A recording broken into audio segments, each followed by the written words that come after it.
Over the last month, Fayette County EMS has responded to more overdoses than they did in the previous 6 months, 2 happening at the same time this past weekend. 4 overdoses in a few weeks may not seem like a huge jump, but it's enough for law enforcement to investigate it as a trend.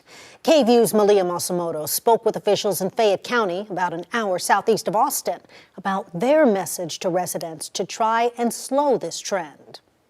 Quita Bryan, the director of Fayette County EMS, told me that over the last several months, hospital crews have been saying they have been noticing that these overdoses are becoming more common. So they're warning residents of the dangers of taking medications not directly coming from a doctor.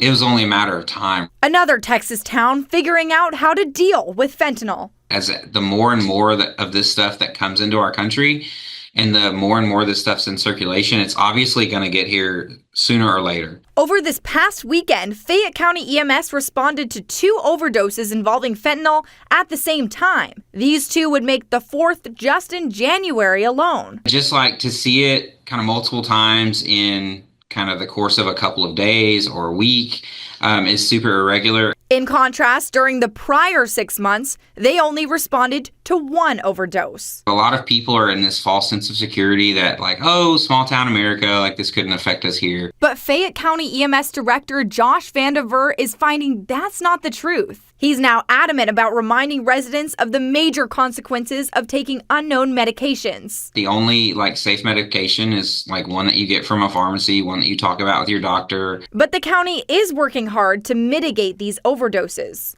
There has never been a more unsafe time in American history to do that with the amount of opioids that we're seeing come into our country. In addition to stocking every ambulance and law enforcement officer with the overdose reversal medicine Narcan, they have a group of mental health officers making sure people are getting the help they need. There is good news in kind of being late to this getting here is the best practices are all kind of out there and we're all kind of ready for. Now, the sheriff's office wasn't able to release specific details on these most recent overdoses, but they did tell me they have an entire narcotics team that is currently looking into several of them.